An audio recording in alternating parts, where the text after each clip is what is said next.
कोलकाता में डॉक्टर बेटी से रेप फिर कत्ल मामले में एक बार फिर से डॉक्टर सड़कों पर उतरे हैं और एहतजाजी मुजाहरा करने लगे।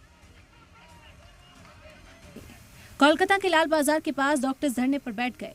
उन्होंने फिर से मांग की कि डॉक्टर्स की सिक्योरिटी पर ध्यान दिया जाए, मामले में मुलजिमीन को सख्त से सख्त सजा दी जाए। वहीं रियासत में खवातीन के साथ हो रही हैवानियत के मामले में घिरी ममता सरकार असेंबली में अपराजिता बिल के साथ उतरी। असेंबली के स्पेशल सेशन के दूसरे दिन बंगाल सरकार ने एंटी रेप तरमीम बिल पेश किया। इस बिल को ममता सरकार ने अपराजिता वुमेन एंड चाइल्ड बिल 2024 नाम दिया है। असेंबली में बिल पर चर्चा के बाद बिल को पास करा दिया गया। इस बिल का मकसद मुतासिर को इंसाफ और मुलजिमीन को सख्त सजा देना है। रियासती सरकार ने बिल पास करने के लिए 2 सितंबर से 2 दिन का असेंबली स्पेशल सेशन बुलाया था। असेंबली में अपराजिता बिल पेश करते हुए ममता ने यूनाइटेड नेशंस का भी जिक्र किया। विधानसभा में बिल पर चर्चा के दौरान ममता बनर्जी ने मरकजी सरकार पर जमकर निशाना साधा। ममता बनर्जी ने कहा कि वजीर आजम को 2 बार खत लिख चुकी हैं, लेकिन कोई जवाब नहीं मिला।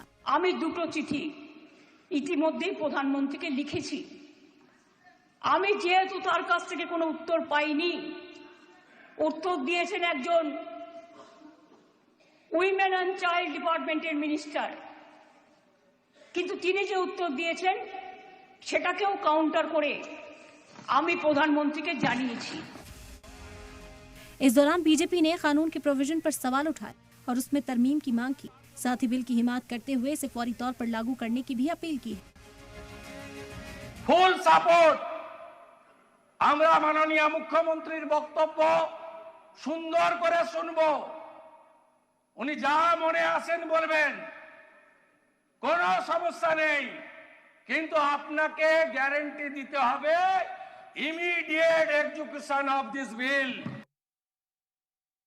बंगाल असेंबली में रेप मर्डर के खिलाफ सख्त कानून का बिल तो पास हो गया, लेकिन सवाल यह है कि इस बिल के आने के बाद क्या इस मामले पर रोक लगेगी। ब्यूरो रिपोर्ट, सलाम टीवी।